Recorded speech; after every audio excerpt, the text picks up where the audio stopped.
Hello. Happy Monday, everyone, or should I say at least Monday, everyone? Yeah, Monday, everyone. that's a good way to put it.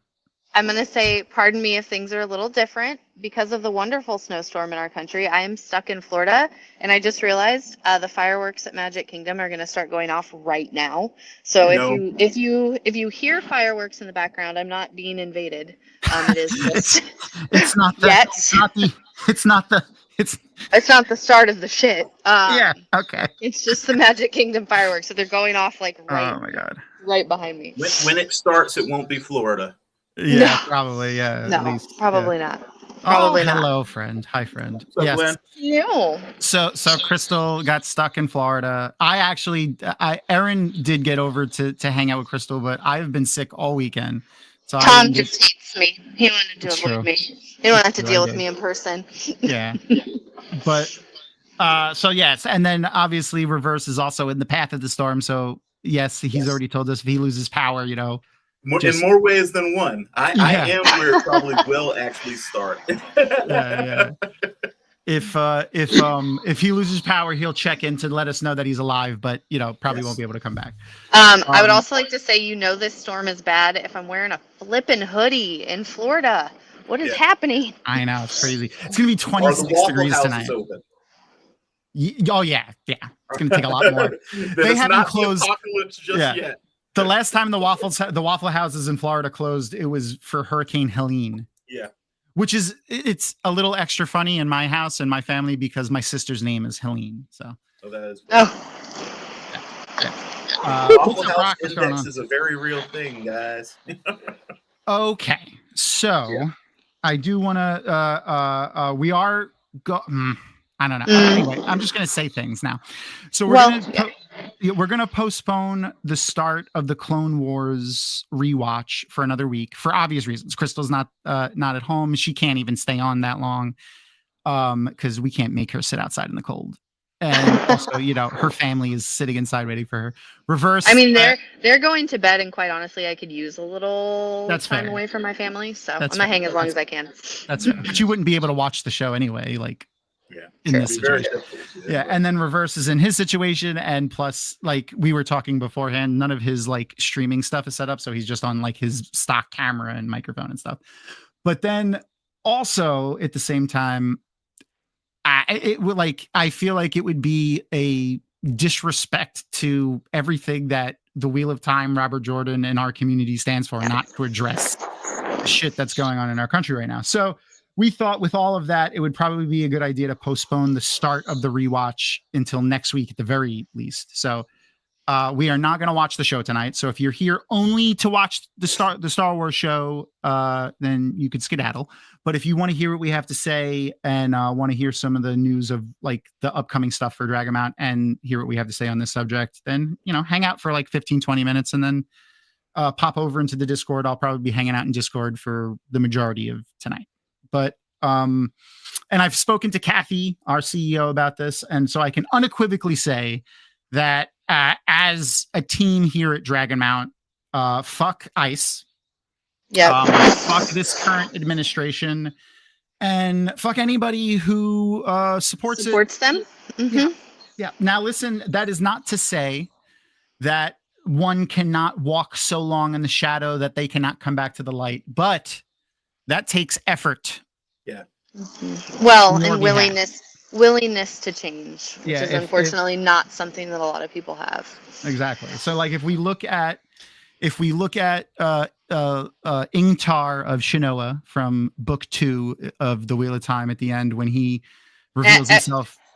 Oh, right. Yes, there are people that haven't read it. But let's say some stuff happens and he makes a statement about wanting to do the right thing. And it's never too late to do the right thing. The best time to have done it would have been a long time ago, but the next best time to do it is right now. So that's the gist of where Dragonmount is on this subject. But me personally, man, like this is some pretty dark times. And I feel like is small of a platform we have. I feel like it's everybody's responsibility to say something. Like Coca-Cola down to Dragonmount.com. Everybody. Yeah. It's, you know, it's always been a privilege for certain people to be able to sit on the sidelines. I mean, obviously, as a, you know, as a white woman, I've had certain fights, but like I've been able to sit on the sidelines for things. But that's a privilege that now I feel like no one in this country has. You know, it's we can't stay silent any longer. Nope. Staying silent is picking a side. It is. Now. It is. Yeah. Never has that been more true than now, in my opinion. Yeah. And I just want to add something to what you said about, you know, no one can walk so long in the shadow that they can't turn back to the light. I think that one of the problems we're facing, we were talking about this earlier, is that fascists always think they're the good guys. Yeah. And I don't mean that in the most glib way. I mean, they define themselves literally as good. And all goodness must be to them. It must equate to them somehow.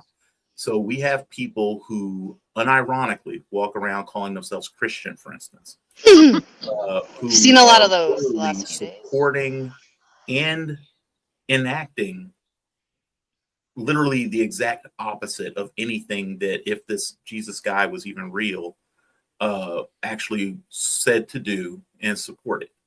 You know? Every instance where if you like, regardless of belief system that anyone may hold, I grew up Catholic. I've read the Bible. I always say it was my first fantasy book.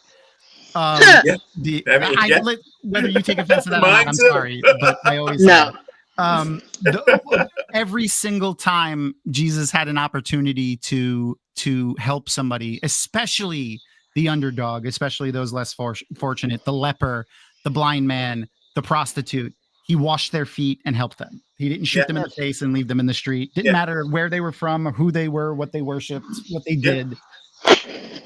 So, and one of the things that I really want to remind people, obviously they're almost certainly not watching this, unfortunately, so it wouldn't matter.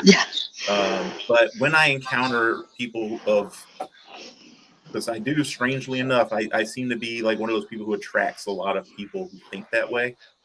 I don't know why. I don't know what it is they're hoping to get from me, or that they think they'll get from me. Maybe I just look like someone who will support their worldview, and they end up being shocked. But even when they find out I'm not, they tend to want to, for some reason, talk to me about it. And so this is the biggest thing that I remind them, since most of them are air quote Christian. One of the biggest misconceptions, I think, about Christianity is that it has a go to heaven free card or get out of hell free card, right? And it does not. This is what I would tell all those people. You don't get absolved just because you ask for it, or just because you repent at the last minute and quote accept Jesus or whatever. Okay, you have to genuinely believe that what you had done was wrong. You have to truly believe that in your heart, that it was an evil thing that you did, and that you would never ever do it again, and that if you could go back in time, you would tell that self not to do those things, not because you wanted to get into heaven, not because you wanted to be forgiven, but because you genuinely truly believe at the heart of your heart now that it was wrong. And that is why, if hell exists, and it's the Christian version, not a single one of these motherfuckers is going to anywhere but hell, because they will never, ever believe that what they did was wrong. And that's not even getting into the... Maybe they went a little too far, or maybe they didn't see certain things the right way, or whatever. Or never, the way I saw one person describe it, you have to break eggs to make an omelet. Yeah. I was like, oh no. Yeah, that belief system. Yeah. But when you have people who claim to be patriots, who not only have never read the Constitution, despite it literally being one of the shortest fucking documents on earth, you know. Yeah, but what do you think is more patriotic? Standing up for someone who's less fortunate, weaker, not in a position to stand up for themselves, or killing those people? Yeah. I mean, what would Jesus have said, right? Yeah, it's just if your neighbor strikes you on the cheek, turn the other one. Yeah. Right. For as you were Now, exiles in Babylon, so should you I just- treat the exile. I just favorably, want to basically, I want right? to preface that with that doesn't mean That you and this shouldn't is protect your own life. actually It's not the way of the leaf, exactly. Yeah, exactly. And honestly, I was gonna bring it to the way of leaf. I'm so glad you did too. That it's not just me always bringing it back to Wheel of Time, but like it is like I've had real like internal struggle over violence and nonviolence my whole life because of bullying and other traumatic events. But when I reading the Wheel of Time and specifically Perrin's journey with violence and the Way of the Leaf, I love the way they did it in the show. They made it deeper in the show. Where in the books it was really just I'm big and I don't want to hurt people. Yeah. Like they gave it a little bit more meaning in the show, which I liked. But that is something that I've struggled with my whole life. And I think honestly, I've come in the last 10 years or so, I think I've come to the decision that when that to live in a just, good society, the opportunity to take advantage and the opportunity for something like this to happen is going to exist always, because you can't live in a good, just society and control everybody. So the opportunity to take advantage is always going to be there. Yeah. But we always need to stamp it out when it happens. Yeah. Unfortunately, we kind of have to let it get to the point first, because if it doesn't happen, then it didn't need to be stamped out. Yeah, exactly. You can't get into the business of preempting things like that. Yeah. But. You become the thing you fear when you try to do it preemptively. Hey, Arosa, I'm glad you're here. I'm glad you didn't get I know it's crazy up there right now. My brother-in-law, Arosa's in New York. My brother-in-law works she got it for worse than I did. Yeah. My brother-in-law works for the state. I used to work for the state. We used to work together, and when it gets like this, everybody plows. So he's been out plowing. I know how terrible it's been. So yeah, I'm glad you got power at the very least to come on and hang out with us for a little bit. But yeah, we're just to remind everybody, we are postponing the Star Wars reWoTch until next week, which Reverse is going to be able to come again. So that's exciting. Yay! I am at your disposal for as many of these as you need me for. I've Woo! managed to figure out my schedule at work well enough that I can do that. It's Yay! more now just trying to figure out my own stuff well enough Yeah, that I of can course. get back to it. Yeah, well, we're always here to help with that too, however we can. We love you. I appreciate that. Speaking of Star Wars, though, I have to say that everyone who has not seen Andor in these particular times especially needs to watch that goddamn show. Absolutely. Because everything that ICE has been doing over the past several months has been exactly what the Empire did on freaking Gorman. Oh, yeah. It's the exact playbook. And it's awesome to be seen, Glenn. Thanks. Oh, hi, Rapunzel. We have two guys. We've missed him. I mean, I've gotten more sleep. You guys were on watching Monday things nights. I hadn't seen, so. The other, like, a little off topic of the seriousness, but also on topic because it's Star Wars. Did either of y'all see the Darth Maul preview? All I know is that it exists. I have not seen it yet. I'm he's back again. Pretty awesome. No, but this looks pretty awesome. So like, so what they're doing now. So like, if you go back and look at the Darth Maul, all the journey that Darth Maul has gone on since like, yes, it's crazy. It's a little crazy. It's a little retconny. It's not the greatest writing, but this is there. But I have to eat my spaghetti in front of you. Absolutely, man. Yeah, go ahead. My blood sugar is dropped into the 70s, so I can't. We're all being real here. It's very casual here tonight. Yeah, very casual here tonight. I don't have my Centauri wig on today. Filoni and Favreau. This is their the start of marrying together all of those storylines, making them better and make sense, and also taking a beloved character and making them relevant again. So I'm excited with Maul. Yeah, I would never have thought of Maul as the connective tissue between. It's not the only thing, but they're using, like, this is their next step. You know, they've been working with things. The big thing that they did was the Clone Wars, like the Clone Wars cartoon, and the way they ended it. Like the Clone Wars show that we were getting ready to watch only officially ended like last year or the year before or whatever it was. Like very recently. Watch those last couple seasons. Yeah. And then they made the final quote unquote episode, and it was all about Ahsoka, which makes me excited because Ahsoka is my favorite character. #resist always. But anyway, hi Aaron, I miss you already. We did our Yay. safari 2 more times today. We did not hear the lions roar again though, which was a little sad, but it's okay. We heard it once, which is amazing. So yeah, Crystal is at Disney. I didn't get to go and hang out with her this weekend, but because I was sick. But Erin got to go, so that was nice. And what did your mom said something funny? Erin reiterated to me.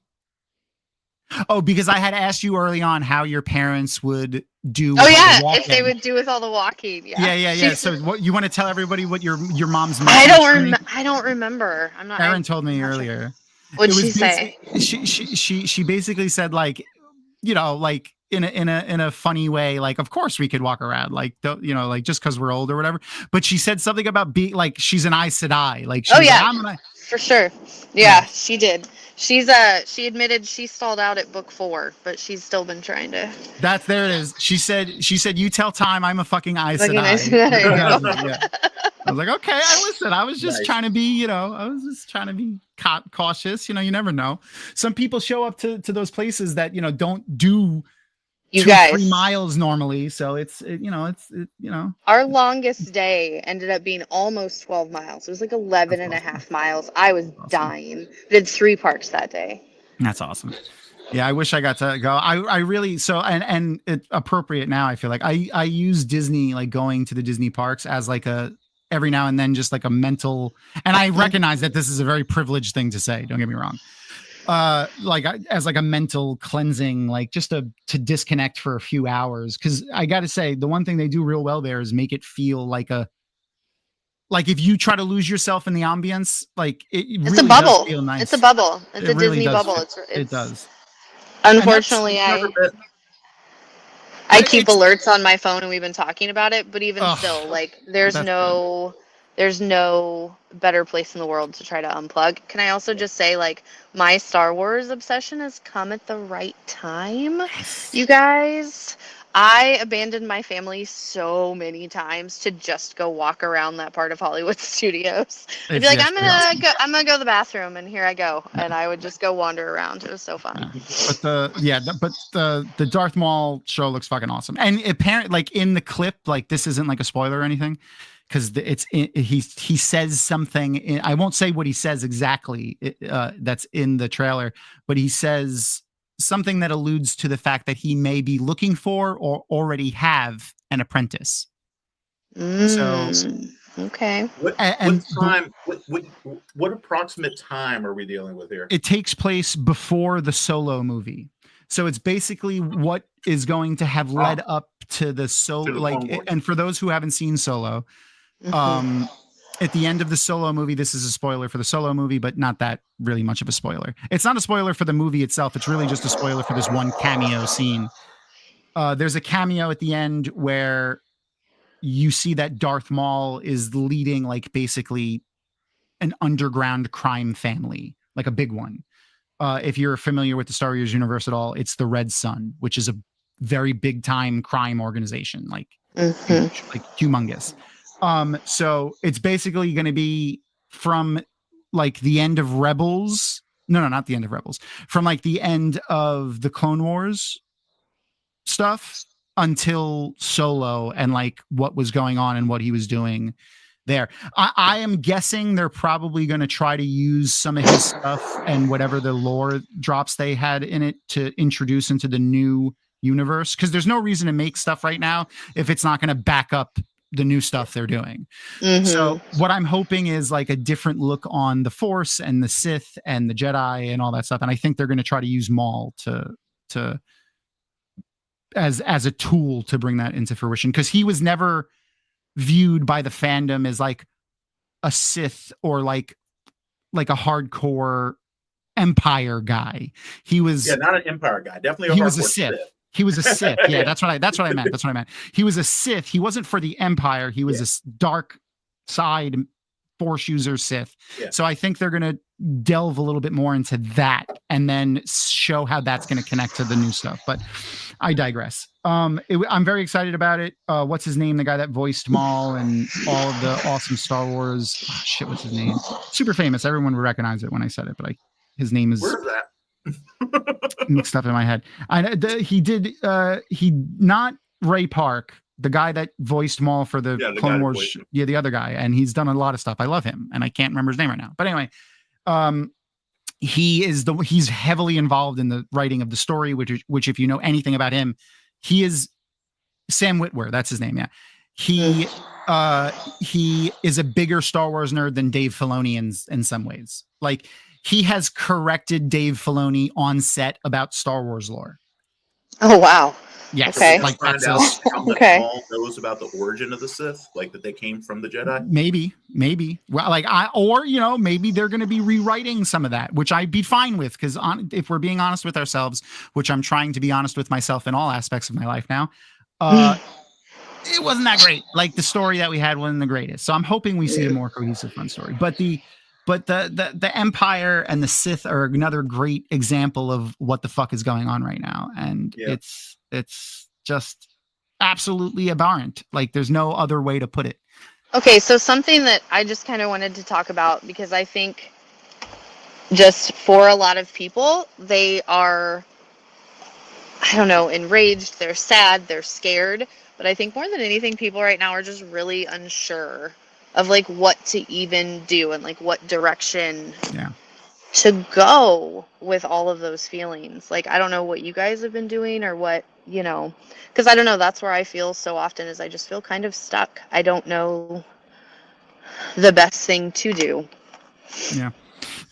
So I go to therapy. I've talked about it here before. Well, obviously, yes, everyone needs to go to therapy. I do that a lot myself. Yeah. No, I'm just saying, like, I talked to my therapist about this, and I've seen a lot of other professionals talk about it, and I've seeked it out myself, because as I started learning, a large contributing factor to my ongoing depression and stuff like that was me lying to myself about situations like, for instance, my relationship with some of my family, because of their views on these types of things. Yeah. And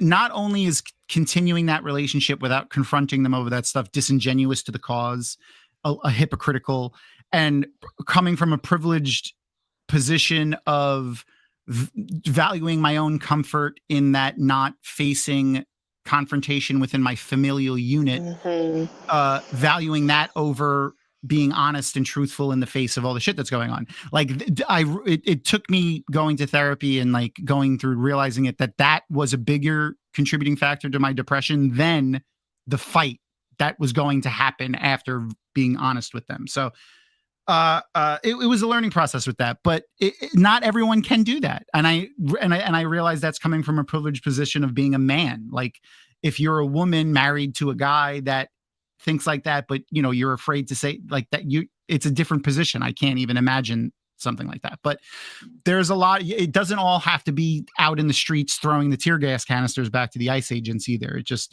little ways of being honest and voicing truth in positions when you can, when it's safe for you. But also, another thing is to realize that in order to be able to function as a human, you need to take care of yourself both mentally and physically. So, not to feel bad about that either. So, yeah, the ACLU website that Aaron has shared in there is important. Also, one thing that I love to recognize in these situations too, talking about how you feel, confused, not knowing what to do, like you said, is to remember that we're animals. Biologically, we're animals. We react, like, our chemical system of our bodies reacts to external stimuli that isn't an immediate life-threatening threat, as if it was. Yeah. So, hearing this information will cause people to go through the fight or flight response sometimes. And it's important to recognize that those types of feelings of like panic and heightened emotion in those immediate times are due to, just your body being stupid and not realizing that sometimes emotional things aren't physical threats that need to have adrenaline pumped into your veins to be able to fight off, a predator that's attacking you. So it took me breaking it down like that to kind of realize that, the panic attacks are a result of my body going into fight or flight response and then not knowing what to do with that. So, it's a lot more than just knowing that, because, there's one thing of knowing that and one thing like embracing it and knowing that that's the truth and not letting it affect you anymore. Which is a constant struggle. You'll never get it perfect. So it's not like one day. Yeah. So just I don't like I don't like when people say that and then don't follow it up with that. It's never going to be perfect. But yeah, I think it's important just to be true and honest when stuff comes up, and sometimes that means being uncomfortable in situations. Yeah, and I think and that's what I was going to say is like keep talking about it. The reason we know the truth of the current situation is because other people spoke up, because, the government and the media weren't going to give us the truth of what really happened. So. Yeah, I can only imagine like when someone from like an Arosa's standpoint, Arosa said her entire family is in another country right now. So like, yeah, it's crazy, man. It's some crazy times. And I'm tired of living through. I want to just live through some precedented times for a little while. Right? Wouldn't that be fun? Yeah. Well, don't say that too loud, because the Civil War was precedented. That's fair. That's fair. You know what I mean? I want to live through unexciting times. I want it to be. I want it to be completely dull and normal, and everyone functioning, everything functioning to everyone's benefit, and not status quo. But still, like, it would be great if we could get there. But the only way we're going to get there again is through effort. So yeah.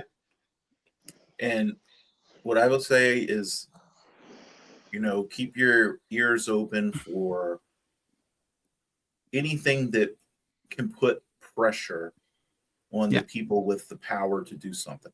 Yeah. The only absolutely. I mean, the only options we have are voting and essentially marketing, getting people's voices out there, campaigning, or at least sharing and talking about, the views of politicians that you support versus who you don't in elections. And I love to take this time to remind everybody that the elections that you don't participate in are still going to happen regardless of whether you participate in them or not. Please learn to appreciate the value of strategic freaking voting. Okay. Yeah. I know how much it sucks to not be able to vote. Here's a very simple statement. And this, I know, I 100% agree with you. But here's a very, very simple statement that is 100% true.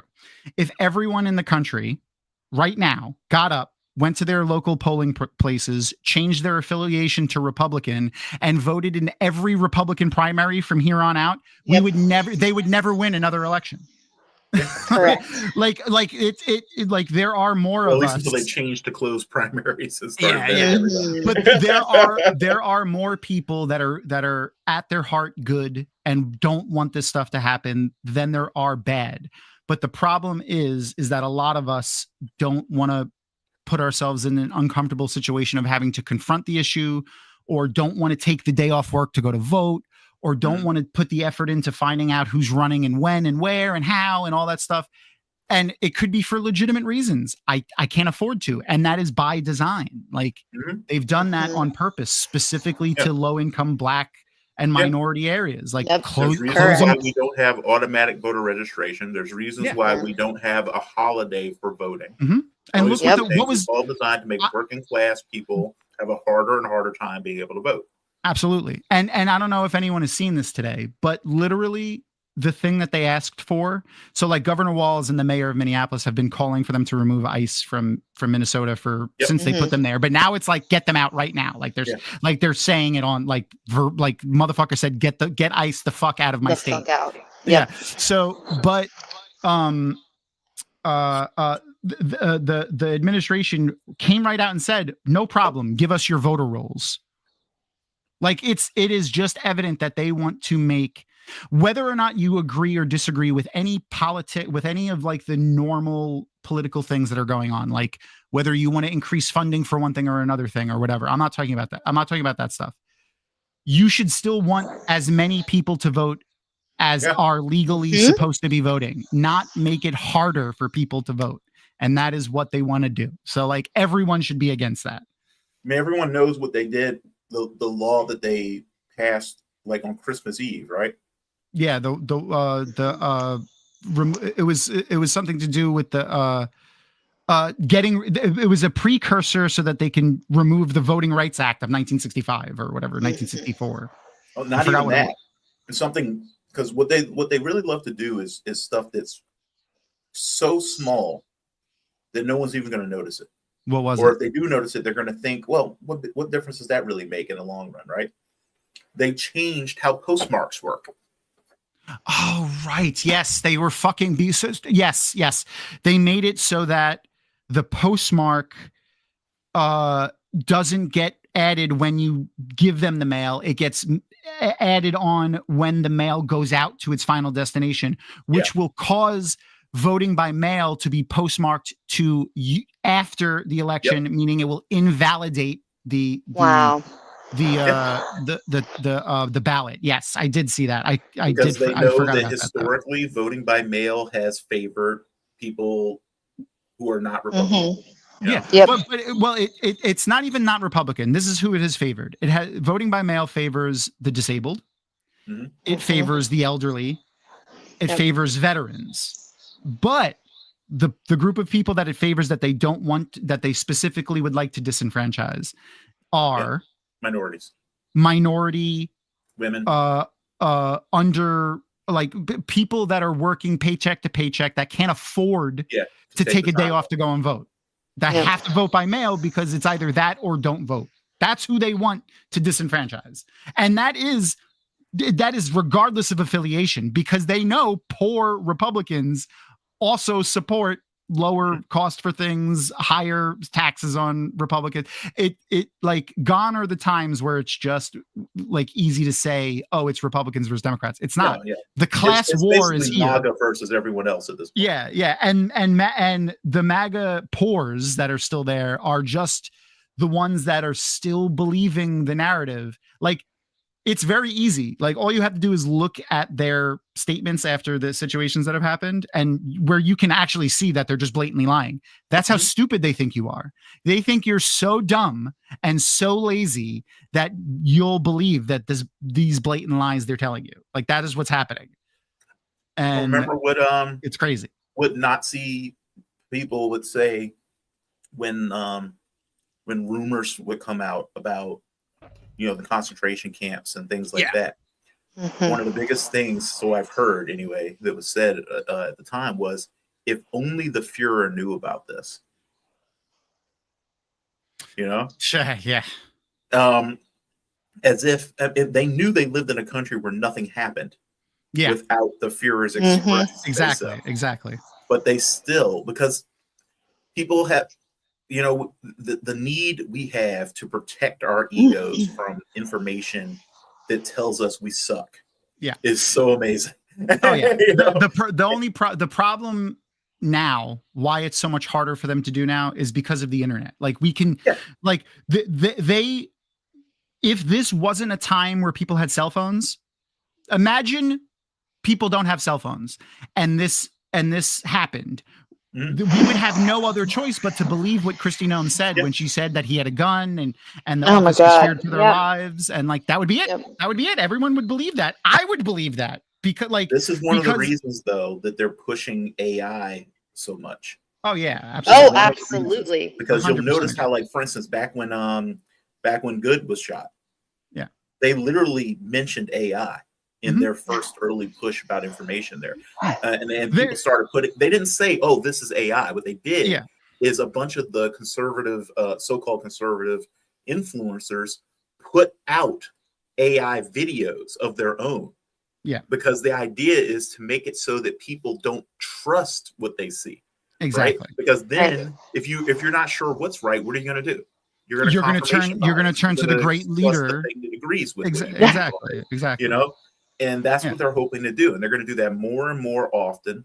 But you know, yeah, they blatantly said this. I don't know if anyone has seen this. There was a woman who was leading a protest that ended up going to a church because there was the pastor of that church was an ICE officer, but they figured out that he was an ICE officer despite, him hiding his face. So they did a protest in the church. They arrested that woman. They did a perp walk with her.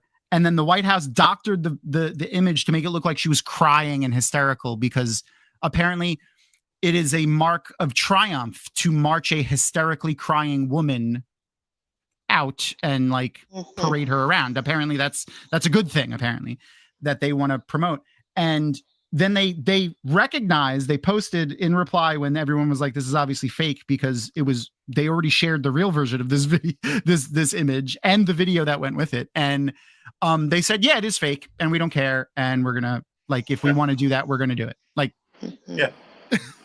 They're fully in the what the fuck are you going to do about it stage of the riot.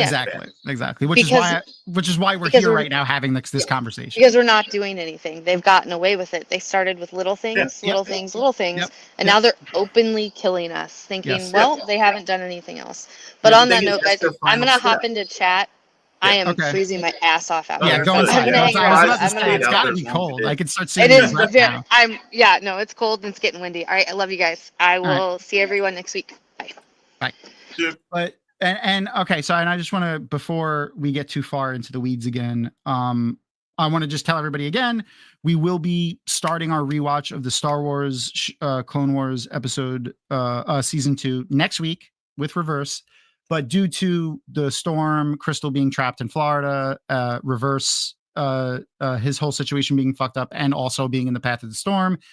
And I feel like it would just be tone deaf to try to just have a normal fun night with everything going on and not addressing it. I felt that this was more appropriate, but we're not going to be hanging out too much longer. I want to let everybody kind of go to bed. I'm going to hop into Discord when we're done here. So if anyone wants to continue the conversation, or, talk about other things or whatever, I'll be hanging out in Discord as I do stuff. I do want to say I did do a lot of prep for the Star Wars stuff. So you guys are going to have 2 weeks of me preparing for a 25-minute show. So yeah, I did a lot of stuff. I also went back and rewatched all of Clone Wars in chronological order, which the first 3 seasons are so far out of chronological order. It's absolutely insane. You're watching season 3 before you watch season 1. Episodes in stuff. It's crazy. Yeah, it was very confusing when it first aired. I remember that.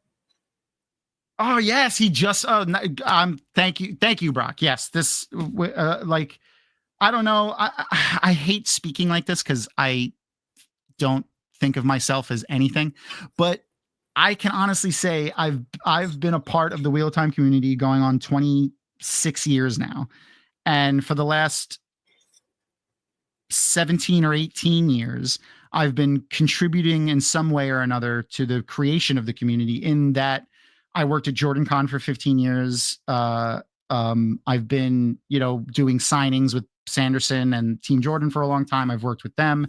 And now, we had the opportunity, thanks to literally all of y'all that support us, we had the opportunity to work with Amazon and all that stuff with the Wheel of Time stuff. So, but I only say that to say that I really feel like at our hearts, the Wheel of Time community, this is who we are.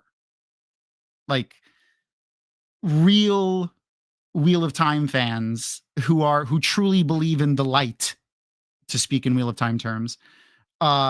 This is where we all are. We're all here. And if you're not, I would challenge you to think in the terms of the Wheel of Time, the people that we're looking at are the White Cloaks. And it's not even a book cloak thing where we talked about, they're literally the White Cloaks, and just substitute where the White Cloaks are trying to get rid of the Aes Sedai because they're ruining the world with their channeling. Just substitute immigrants who are ruining the country with their bad blood, I guess. I don't even know what their argument is for that. It's literally just straight up eugenics and just crazy. It's just racism. White supremacy. It's mediocre, mostly men who are tired of being outdone by other men. Yes, and don't get me wrong. Decided they're going to try to wipe everybody out. I'm not going to say that I'm better than anybody. thank you, Arosa. I appreciate that. Phantom hug, Arosa. Because I easily could have, as a white dude who has been victimized in some ways, you know, at an early stage in my life, I easily could have ended up down that same pipeline, especially with my upbringing, which was, now that I look back on it, questionable, but like my parents aren't like racists or anything like that. I mean, they are, in the sense of like, they don't really believe in like systemic racism or microaggressions and stuff like that. But like my dad, like if someone was like lighting crosses on fire, my dad would have been one of the first people out there beating the shit out of that motherfucker. But that being said, still very problematic. And I will 100% admit that I am guilty of, only in the last 4 years or so, having this confrontation with him, where it wasn't even a I didn't mean it as a confrontation, but telling him my true feelings on things and saying that the things that he's doing, I believe the things that he says and are doing in that sense are wrong. And I did that, and I avoided it for my own comfort. And I am guilty of doing that. But I really think like we're at the point now that that's not an option. Like it literally, it hasn't been it shouldn't have been done before, but really we're at the point now where it's not an option. Like we can't continue, or the shadow is going to win. Like it's going to take everyone just saying enough is enough and being honest with yourself and everyone around you that that we need to, like, this is not acceptable and we can't continue like this anymore. I just want to say, you know, first off, don't beat yourself up too badly about it. It is very difficult for anyone, even people who feel like they go through this sort of stuff all the time. It's very difficult to finally say to yourself, there is no way this is getting better. You know what I mean? That is a hard thing to finally admit, that like you're at the point where you have to accept that the worst fears you have are coming true, and that that no amount of being reasonable, no amount of waiting it out or any of that other stuff is going to change any of that. That's hard, you know? So I don't think that you should feel guilty in any way about the time it takes to finally get there. You know, I mean, that's one of the things that fascism does rely on. You know, it relies on the fact that reasonable people take a very long time to consider unreasonable action. You know what I mean? Yeah. Whereas obviously they're unreasonable by default, so they will go straight to it. You know? Yeah. But what I'll say is there are a couple things I think everyone can do that can be effective. But the problem is we have to work as a unit. We can't be scatterbrained. Things you can do. There are organizations that are doing trainings on how to effectively protest within your rights, because that's a big thing. Remember that the bad law enforcement, because I've never been someone who said ACAB. I do say MCAB, but not ACAB. All right. You know, I'm someone who almost went into law enforcement himself, and I don't think that I'm someone who would be out there running roughshod over people's rights and everything, you know. And there's plenty of other people in law enforcement who are like that, but the ones who are not, the ones who are bad, they specifically know how to manipulate situations of protests and, you know, situations where someone to cause violence. Yeah, to cause violence, to cause overreaches of the law that they can use to arrest you. And these are legal powers that they have. And we don't want to make anything easier for them. We don't want anything that they do to actually have genuine cover of law. Okay. And if they can force people to commit felonies and things like that, then they will be able to legitimately say, yeah, you know, this person deserves to be charged. And, you know, that it bolsters the whole argument of, oh, I needed to protect myself and blah, blah, blah, because then they can point to an actual genuine criminal act. So if you see these trainings, like look up, the ACLU, obviously, I think Win Without War is also running some at this point, that to just teach you how to exercise your rights effectively without getting caught up in police actions.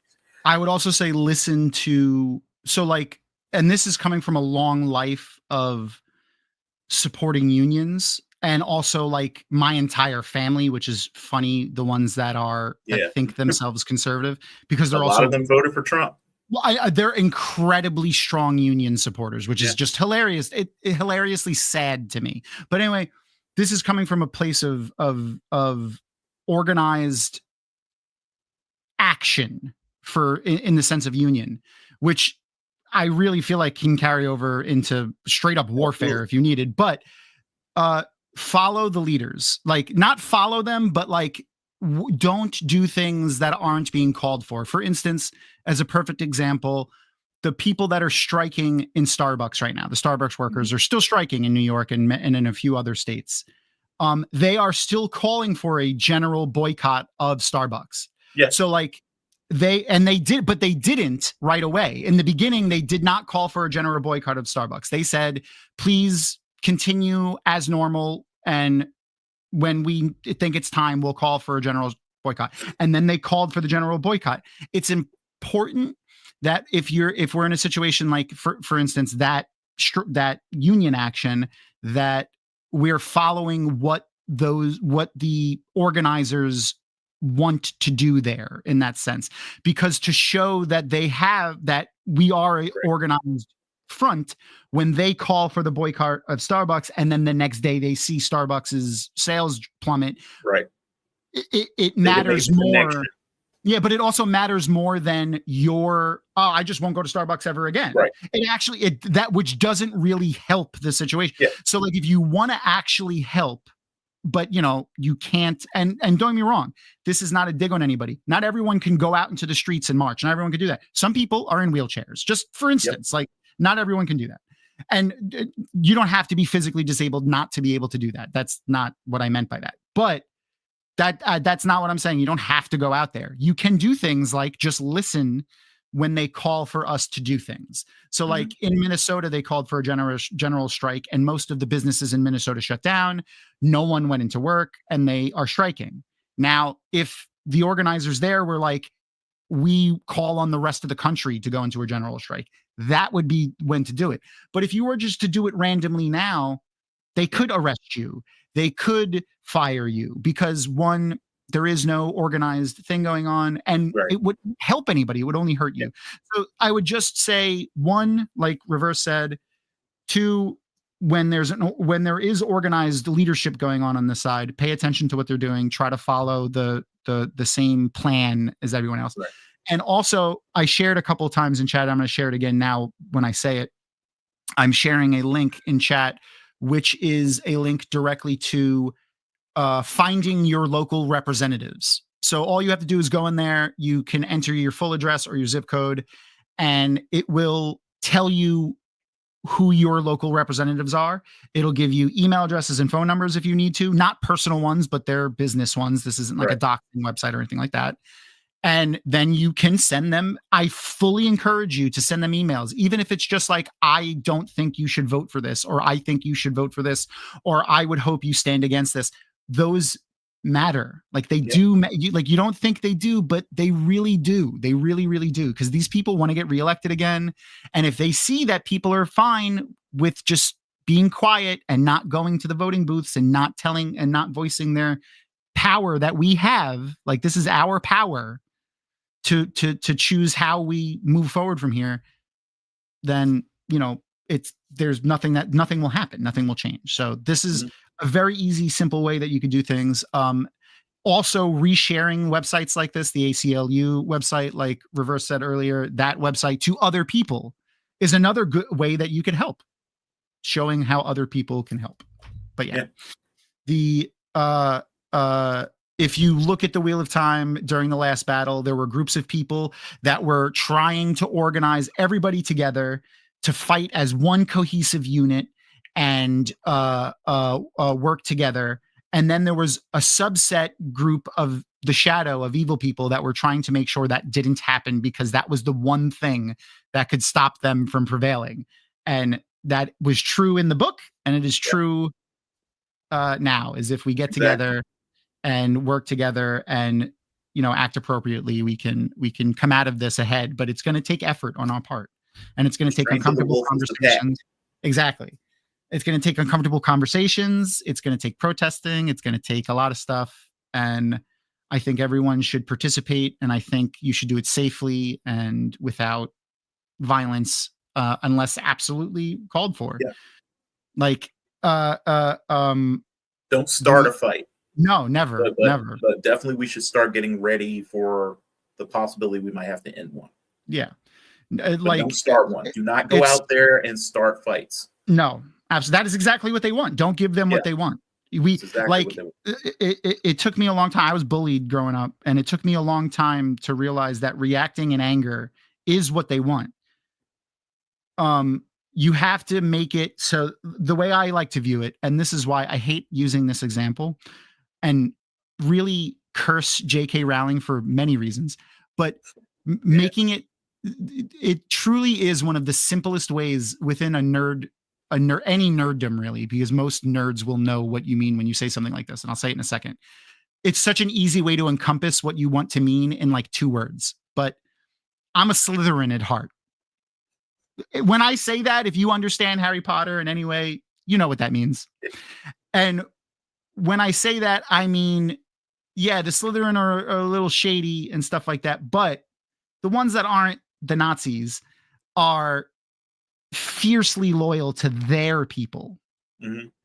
Now, I view all people who aren't against people for no reason, i.e. the color of their skin, the gender they choose to put out to the world, the people they choose to love, where they come from, the language they speak, the religion they worship. Like, unless you're other people for those reasons, you're all my people, because you're human. We're all human beings.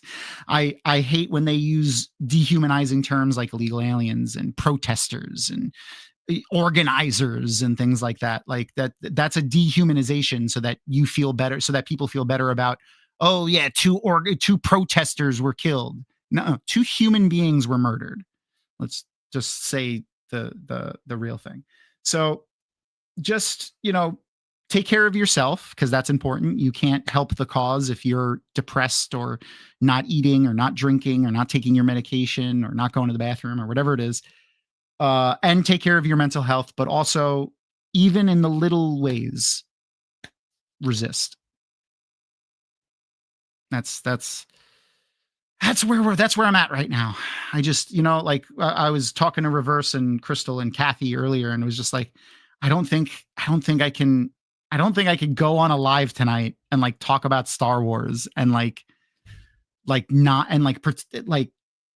I would feel disgusting, like pretending nothing happened and trying to just be normal. You know what I mean? I couldn't do it. So I was just like, we're going to be honest and talk about things. And it might be frustrating and uncomfortable and annoying for people, but I feel like as small of a platform as we have in the scheme of things, I feel like it's everyone's responsibility to use whatever they have to scream as loud as they can that this is unacceptable. That's where I'm at. What about you, Reverse? I always feel like I'm talking too much, and I don't want to be like stepping on other people's toes and stuff. I always feel bad, especially often it's like me and Crystal. So it's like a white dude and a woman. And I feel like, I gotta like stop talking, Tom. Well, I mean, it's not like I've been like hosed or something at a rally. So, yeah. I don't have the cred of my mom and grandma and stuff like that, but one thing I want to circle back to is the idea of the strike. I've been trying for years to get people on board with the concept, not of general strikes, but what I call point strikes. Oh, yeah. Or small organized actions, just to remind them. And when I mean them, I mean billionaires, corporations, and the government. Yeah. Because as we were talking about earlier, the ultimate power behind all of this are people with, as the old saying goes, more money than God, right? Yeah. The only thing they care about, the only reason that they are supporting any of this is their bottom line.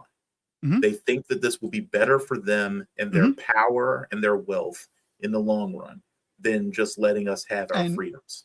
And I want to also point out, Mark all the companies and all the organizations who, not the ones that are donating and are in support of ICE and the administration. Obviously, yes, them, but specifically the ones that are silent now. Yeah. Because biding their time, hoping we won't notice. It's the ones there haven't been many yet, but there have been some who are just throwing marketing and business sense, which is bullshit, to the wind, and you be taking a moral stand regardless of how it affects anything. The one big one that I saw in the hour just before we went live here was the NBA's player organization union put out a statement. So like not the NBA, but the players union. So like the union, not the NBA owners association. Exactly. So like exactly what you would expect, right? Yeah. But I will say, which I don't give them any credit for this. The billionaire, I forgot the billionaires that did it. You can Google it and look it up though. There was a group of billionaires that put out an open letter saying that they want to be taxed more, that they think they haven't been taxed enough, and they want. But that was only in the last couple days, and I think it's because they're seeing the writing on the wall that the French Revolution is coming. So, and you know, I honestly, so you know, I think we've talked about this a little bit in the past, but like I've had the weird life experience of being someone who comes from a poor family, grew up in the inner city, but then went on to be educated with the class we're talking about. Yeah. Right. And, you know, I used to tell them all the time that the thing they needed to understand, because obviously they don't care about the suffering of people other than themselves. Not all of that is because they're bad people. A lot of it is because they live in weird bubbles where they genuinely don't even understand what goes on outside of them. Yeah. Biologically, we're not wired to do it. Yeah, it takes, I won't say it necessarily takes training, but it takes, what I think it takes more than anything is exposure. Because I was which also is training in a sense. Which is training, yeah, it's true. Yeah, in all aspects we have to trick our brains into doing the right thing, because animalistically we want to just take care of ourselves, and that's just biology. Humans evolved with both, because we only made it this far thanks to both selfishness and cooperation. So we have the instinct for both. It's just I not. think a lot of it is like what gets nurtured more, you know. Yeah, it's like like exactly like you said. It's like whichever one got nurtured more. We haven't come to the realization as a species that helping each other, by and large, is the best benefit, for everybody. Like even if you look at it, comes from cooperation. Yeah, like even if you look at it completely selfishly, yeah, you will be better off if we just help people. When it comes to the selfish, who are the biggest part of the problem. You will never, and this is the biggest thing that I think people keep trying to do, this a mistake.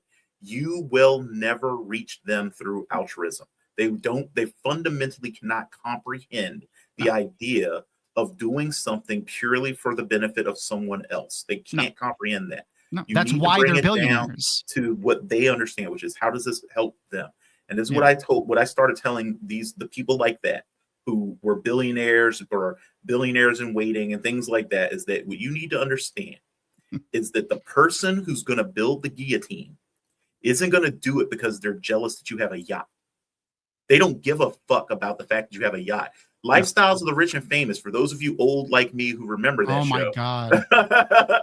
was popular because the poor like seeing the things the rich people have. They don't hate them for having the nice things. No. What people build the guillotine for is when they see the person who has the yacht while they are burying their fucking child because they couldn't feed them or give them medicine. That's when the revolution starts. Especially when it's like the pharmaceutical executive is buying their fifth, $200 million house. But at home, they're rationing insulin because they can't afford to buy their monthly dose of insulin. Exactly. So like, it's just what crazy. What you need to understand is this is self-preservation, because if they don't start acting like they're willing to share even the bare fucking minimum, they're all going to end up under a freaking blade. That's just the only way to be as wealthy as some of these people are. And I'm not even talking to the level of Bezos and Zuckerberg and Elon Musk. Billion is by far well beyond this. You're a billionaire, you're a proven sociopath. I mean, done and done. But I would go as far as even to say like in the hundreds of millions of dollars as well, because the only way to get that wealthy is to hoard wealth for no other reason than to hoard wealth. Like it's a hoarding disorder. Yeah. It's a hoarding disorder. And the only reason we don't consider it one is because deep down inside, most people wish they could also hoard that much. Yes. It's probably the most widespread hoarding disorder there is, hoarding wealth. What another thing that I think people fall into, which and I'm not talking about like anyone, like any specific type of person, like this is everybody. I think everybody kind of falls into is this desire to have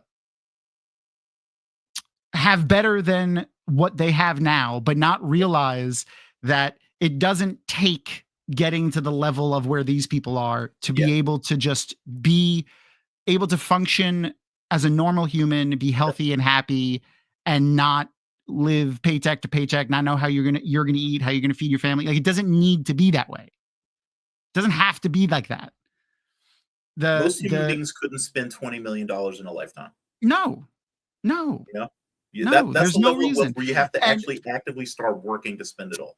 The problem that we fall into as a collective, as people, is we think everything needs to be, and I don't mean good or bad when I say black and white.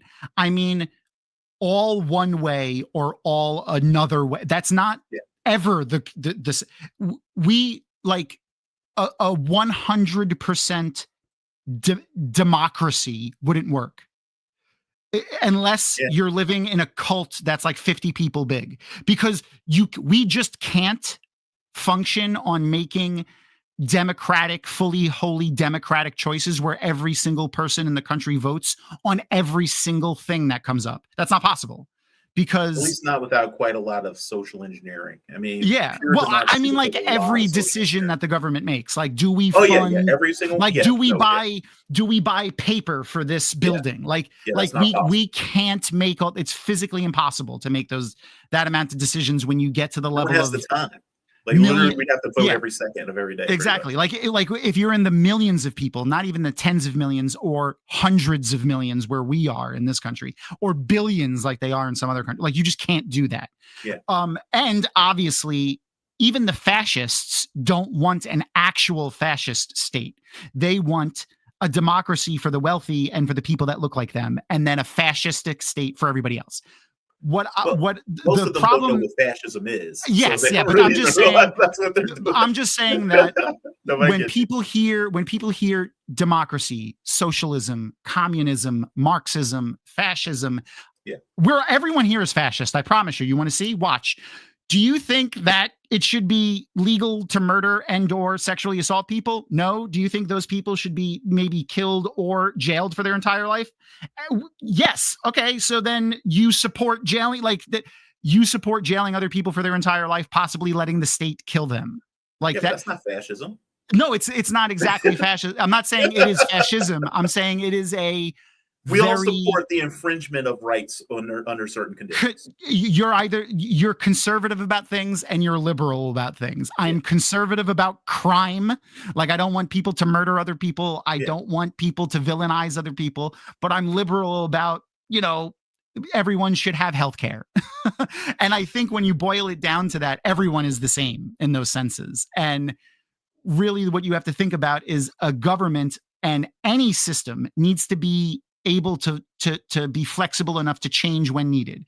What has happened is in the 1960s, the end of the 1950s, 1960s, we turned as a collective, mostly the government, turned the dial of capitalism to fucking 13 and dialed socialism back down 2 or 3 notches from like the 7 that it was on when, because up until the 1960s, every dollar that was made, I'm probably going to get the numbers wrong, but I think it was around 12 million. Like if you made $12 million you were taxed at, normal incremental brackets. And then every single dollar you made over $12 million, no matter how much money that was, it was taxed at 97%.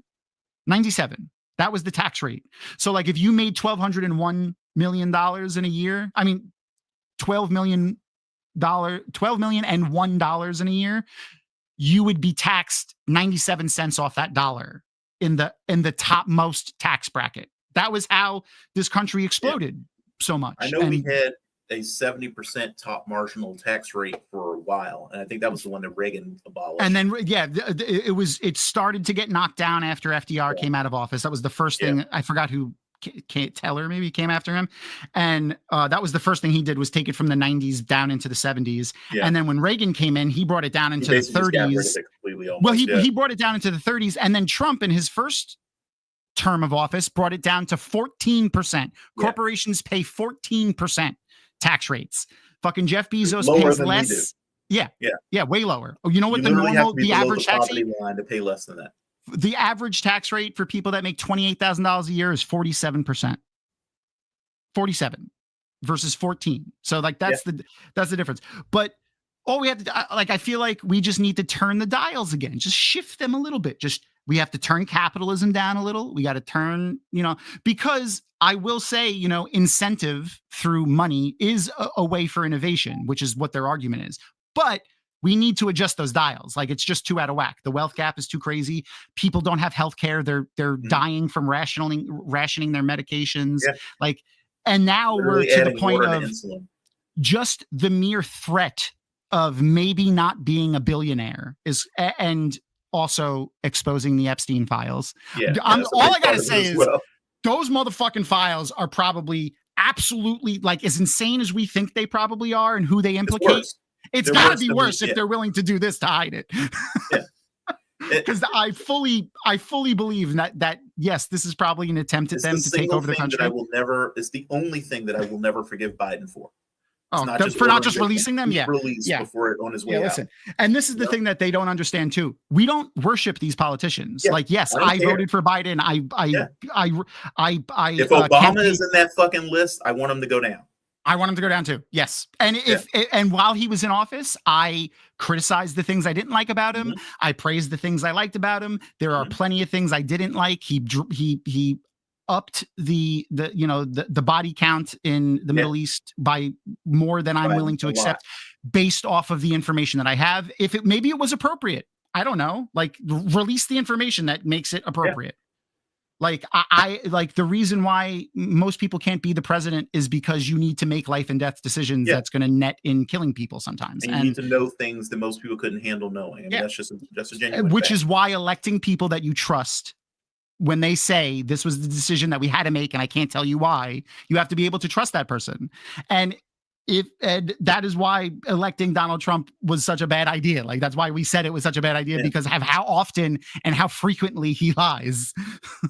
And also just the fact that he's incredibly ignorant. It's mind-boggling. But he's the perfect useful idiot. He's a useful idiot. Really putting things together. Absolutely, 100%. Jared Kushner. Jared Kushner is one of the actual people running the show. Motherfucker, look at what he was before he was the third or fourth most powerful person in the world because of Donald Trump. It's completely unelected, completely unelected to anything by anybody, not confirmed by anyone, never vetted by anyone reputable. Look at Stephen Miller, same basic difference. These are the architects of the United States demise, basically. So, but I would caution to say that we're not far gone yet. We're still at the point where, as I like to call him fondly, Hitlerange is the linchpin. You know what I mean? They haven't gotten to the point where they have secured their movement to a degree that it can survive without him. No, because now you're even seeing the NRA and stuff coming out against them. So they literally said that someone carrying a gun was now justification for shooting. Legally having it on them, not even carrying it. I know when you say carrying, not even open carry. I know when you say carry, you don't mean like in their hand, but like not brandishing. literally just. I know you didn't mean that, but I think it's important to say that what happened was they're saying that just having it on your person is enough. Was justification, and having spare magazines, which I'm going to say right now, I don't know how many guys out there have one spare magazine. He had 2 magazines. Yeah. 1 spare magazine. You don't carry a weapon without spare ammo. You just don't. You don't carry you don't go to if you're going out for an extended amount of time, you don't go out without a cell phone battery backup 9 times out of 10, or 2 bottles of water. So like if you live in a state where it's legal to have that and you're bringing it, why? No, obviously. It's just most states don't allow you to carry a handgun magazine that's large enough to be they were normal size. They were normal size magazines. They were magazines. If you're actually serious about defending yourself with a handgun. And I fully agree. I fully agree that they should be regulated and living proof that not all lefties are scared of guns. You weirdo conservatives. But I will say I do think in a perfect world, in a perfect country, in a perfect world, we wouldn't need them. No one has guns. And I do think that if to move on as a human race, we do need to demilitarize everybody. Like no one should have guns. There's no reason. 100% agree. Yeah. And listen, I know the argument of criminals will get, but listen, like all you got to do is look at the countries where firearms are illegal. It is so expensive to, like, criminals are stupid. Don't get me wrong. By and large, criminals are stupid, but they're not that, even the stupid ones aren't that stupid. Because here's a great, for instance, like some people know where I come from, my background and stuff like that. But let me promise you that criminals aren't that stupid. So like, for instance, a good example is people don't just steal shit out of your mailboxes all the time. Do you know why? Do you know why that is? Because if someone were to open your mailbox and remove an item from it, doesn't matter what that item is. That is a federal fucking crime. Yep. And they're going to federal fucking jail. Yeah. So, but if they steal a box off your porch, that is not a federal crime. That is petty larceny. So like criminals are dumb. Don't get me wrong in a lot of senses. And some people, are crimes of necessity or opportunity and stuff like that. So I'm not saying there's actual criminals, like career criminals are not what do they call it? Low cunning. They have the low cunning. Yeah. They're not stupid. They're not dumb. They know what they're doing. If all you got to do is look at Australia, where to get a gun on the black market is incredibly expensive, it brings down so much investigatory power on people when stuff happens that people would not be running around with guns, robbing people of guns, but that wouldn't happen because you know what would happen? The moment that happened, the person that was in charge of crime in that area would go to that person and be like, get the fuck out of here. Or they would make them get the fuck out of here because they're bringing too much attention into an area where they don't want fucking attention. And like, if you're having one because you're like, I got to defend my family. If someone who's fucking coming to kill you? Who are you? Like, unless you're like, someone who carries around large sums of money, like people that work in the diamond industry or in the marijuana business, because it's still not legal for them to like put money in banks. A lot of them deal with large cash with movement, like moving pure physical money. So like, they will have concealed carry permits, things like that. If maybe if you work in a dangerous job or dangerous areas and, you want to get a concealed, I'm saying whatever. But if we lived in a world where people in a country where guns were illegal, the common criminal wouldn't have them. Serving noodles some more. Don't mind me. Have at it. But it's just mind-boggling, and I want everyone to be safe and I want everyone to be happy, but at the same time, we won't remain safe if we're blindly happy. So we need to, even though, like I said, our platform here is small, I feel like it's our responsibility to when stuff like this happens, we need to, one, be honest, and two, talk about it, because if everyone doesn't talk about it, then we end up, that is 100% how I believe we ended up in this position, through a concerted effort of having the uncomfortable conversation normalized and avoiding it, avoiding the uncomfortable conversation. The Nazi Party in Germany didn't even comprise 20% of the Germans. Yeah. When they took hold of the country, there were fewer than 20% of Germans who were actual members of the Nazi Party. Yeah. They were seen as a fringe movement pretty much all the way up until the point that they all the way up until the point where shit was starting to hit the fan. Yeah. And I mean, I've said it many times. People dismiss it as hyperbole, which of course they did this exact same thing. Because like I said before, reasonable people take a long time to get to the point where they can really acknowledge unreasonable things that are happening. Yeah. And even back then, people saw it as hyperbole. They told people they were overreacting. Oh, this isn't going to be the thing you say it's going to be, and all this kind of stuff. And they rely on that. You know, it's like we have to accept that what we are seeing is what we are seeing. These people are actual fucking Nazis. Evil. Trying to create an actual Nazi party in the United States. Yes, that's what they are. And I like, and I'm not saying we should soften our language against them or anything, but I'm just bringing it in terms of like fantasy terms. Like I'm all for calling Nazis, but like the people that say they abhor Nazis but are still embodying what the Nazis are. What this is evil. It's evil is what's happening. And the Nazis were evil. These people are evil. Evil is actually trying to take over. That's what's happening. Yeah.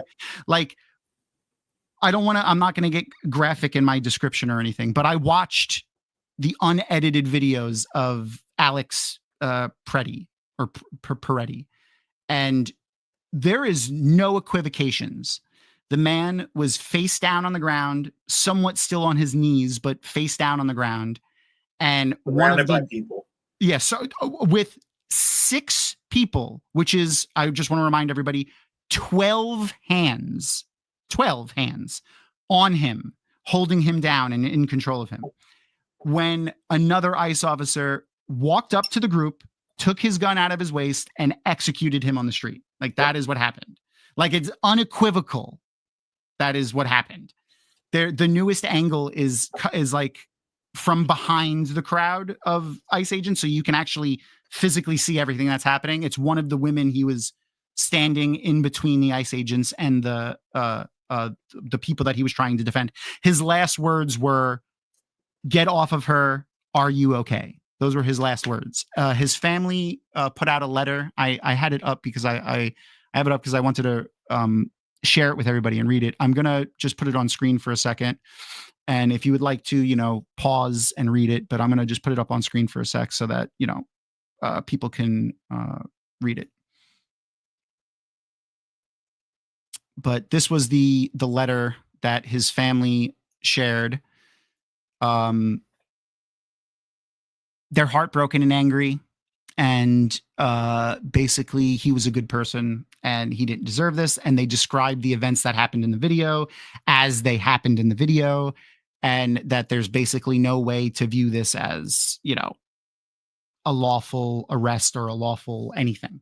So, and talking about how he was an ICU nurse at the VA hospital in Minneapolis and things like that. So I encourage you cared for veterans, unlike the freaking MAGAs exactly. Who everyone wants to pretend care about veterans. Yeah, who literally defunded the mental health programs, which the leading cause of death among veterans is unaliving themselves. So yeah, it's craziness and it's incredibly depressing. And I know that, our platform is one that is not a news platform or anything like that, but it behooves all of us to address these kinds of things when they happen. And I'm not saying we're going to oh, go ahead. We live in an era where actual news doesn't give you the news anymore. So it's up to us anyway at this point. Yeah. But so with all of that said, and not that I'm trying to minimize anything, I do want to share one bit of good information with everybody. I have some good news from today. It's always nice to have some good news. Yeah, it's completely unrelated. It's personal to me, but it's also most of the people that hang out here often will know somewhat about this. Let me share my other screen again now that our other co-host is back. There she is. So a few months ago, we got news that this little girl, her name is Lanfear, by the way, had a mass in her belly. She started acting abnormal. She wasn't eating and things like that. And we took her, we called the vet, and she had a giant mass in her belly. So we thought like the worst. Was it a bezoar? Well, funny enough, it could just be as simple as IBS. But apparently, lymphoma, when it's in this area, and IBS flare-ups are very similar looking on like both in cellular formation. If the lymph node is in the intestines, which this one is, in both cancer and IBS, like they can't tell unless they physically remove a chunk of the intestines and examine it under microscopes and stuff like that. Like they biopsied it, and there just isn't enough tissue to be able to tell, because it's really just inflamed intestines, so they couldn't tell. But she's been on medicine for 2 months now, and the mass has shrank down to less than half the size that it was. And the vet has said that she believes that she will have a normal, long, healthy life. She's not showing any kind of negative reactions to the medicines. Sorry, a little ear twitch. Her ear twitch. Little ear twitchy. Yeah, she's cute. She so it looks like she's about 10 years old, that, you know, barring any other health things, she'll have a normal cat life. Like the even if it is cancer, 10 years. Yeah, she said even if it is, like, basically even if it is cancer, it's under so much control right now that it's not gonna be bad. Now, that's not to say that it can't spread, but based off of all of her experience, she said that she thinks that this won't be, basically, she didn't say this, but basically this won't be what kills her. She's, you know, like old age or something, or something else, which, you know, if we're being honest with ourselves, that's how we're all going to go. So hopefully that's how we all go, is old age. Peacefully in our sleep. Exactly. But this little one is healthy, and she is going to be around for a while. She even gained like a pound, which is good. She was only like 8.5 pounds. Now she's like 10.2 or something like that. So that must be one of her favorite spots to get scritched. Oh, she loves this. She loves this spot. This is her favorite right here. And like literally right inside the ear right here. She likes to. Right there. I miss having a kitty. She's purring so hard right now. I wish you guys could hear it. But yeah, so I wanted to leave everyone with a little bit of good news. So again, I'm sorry that we are delaying things again. Last week I was in New York. A friend of mine passed away. I had to go to a funeral. And I appreciate all the well wishes everyone gave. Thank you. Yes. I appreciate all the well wishes everyone gave. And now this, but shit happens, and we're a community, and we'll deal with it together. I think that's the best place to leave this is, we're a community. We're all here for each other. If things start getting bad, we have our Discord. You have personal messages amongst each other, and I'm always online and available. Like I said, I'm probably going to hop into the Discord for a little while now, probably play a game and chat a bit. One of the other things that's coming up for Dragon Mount is our book club is starting soon. Next month, we'll be doing our new book, which is The Black Tongue Thief is the name of the book. The authors, a thief of black tongues, or a thief with a black tongue, or I think it's basically he's like a rude, lewd, crude thief is why they call him the Black Tongue. I think based off of the vibe that I got from like the back, I haven't read it yet, but all the stuff, it's like he's a bit of a douchey, like funny, sarcastic guy. So a thief with a black tongue. Exactly, yeah. But it's called the Black Tongue Thief. And he physically has a black tongue. Yes, that's besides the point. But that goes into the lore of the book, which I don't really know yet because I haven't read it. And you'll see me probably, if you're a Patreon subscriber, even the free tier of Patreon, which we do have, I'll be hanging out in Discord probably a little bit more often. I'm going to be getting into game streaming a little bit more, mostly just like cozy games just for funsies, not like, trying to make a living off of like getting paid by companies to play games or whatever. I'm just going to play games that I like and talk about Wheel of Time and play them with people. I'm going to do that mostly with the Patreons in the beginning, in the Discord server as I learn how to game stream, because I've never done it before. So if you come and hang out with me while I'm doing that, be prepared, because I have no idea what I'm doing, and I'm going to be making it up as I go. Yeah, exactly. But I'm going to share one more time the link to the website where you can look up your representative and find out who your representative is, and the ACLU website that Erin was sharing. See if she's paying attention. Oh, no, you know what? I have it right here. real quick, while you're bringing that up, if you guys can send an actual physical letter, those are the best, especially if you can organize other people to do the same, because those have a lot of impact on the offices. Even if you just print it out, like I'm not saying you have to handwrite it, but like even if it's just a printout, I'm sure handwriting is probably a little bit more like it might make it more apt that the person getting it might read it because it's handwritten. But at the same time, their staff is always what reads it. I mean, like my buddy my best friend was a Senate staffer for years, and the senator themselves, they never read the mail. But 100%.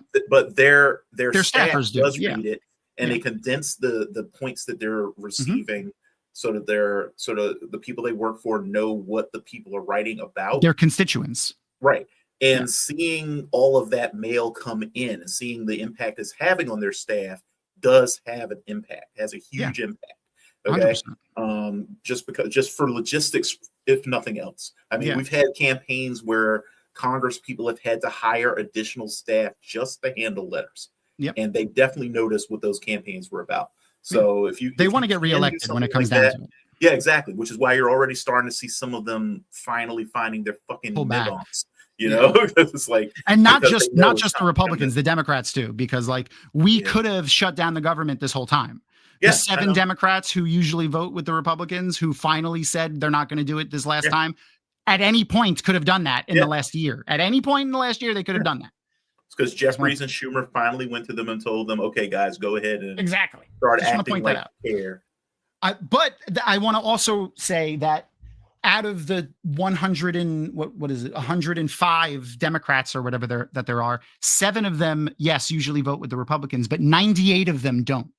So it's important to also realize that there are, I don't want to say good, but there are people choosing the right thing to do often in our thing. So, you know, just even now, most people go into politics hoping to do a good thing. Yeah, act accordingly at the voting booth is all I'm saying. How long they stay that way, though? Oh, and don't be afraid to include in your letters that you are willing to primary them over whatever it is you're writing them about. Absolutely. That a lot of instantly gets their attention. the website that I shared of Find Your Representative also will have, like, there's a couple of tabs at the top. They have example letters to send. So like if you want to send a letter, it gives you almost like a form fillable version of a stock letter. If you know, because not everyone writes to politicians all the time, or, you know, even just writes officially to people all the time. There is a particular way to do it that will make your point come across smoother and more accurately. But anyway, I love derailing that a little bit. No, motherfucker, you don't derail shit. You I'm like one of the most derailing people on the planet. But the first person to ever say that. Listen. Here on Dragon Mount, at least while I'm here, there's rails that go all over the fucking place. So you're on one of them. All right. I'm among derailing friends. Yeah, you're on the rails with me. I'll ride them with you to the day we die. All right. But I love you, and I love you. And I love all of you awesome nerds. Please be safe. If you're in the path of this storm, like the actual weather event that's happening, post on our Discord. Let us know that you're okay. You know, if you get bored at night, you know, if you're able to check on your neighbors, the elderly, the disabled, please go and check on them. You know, if you have surplus of supplies and blankets and food or anything like that, donate them to shelters. And like I said, just be safe, and we'll see everybody hopefully next week, and things hopefully will be, you know, on the mend then. Yeah, let's hope. All right. And here's a big phantom hug to you all. I hope you can feel it, because I'm doing it as hard as I can. Yes, exactly. With that, say goodnight, Reverse. Good night, Crystal.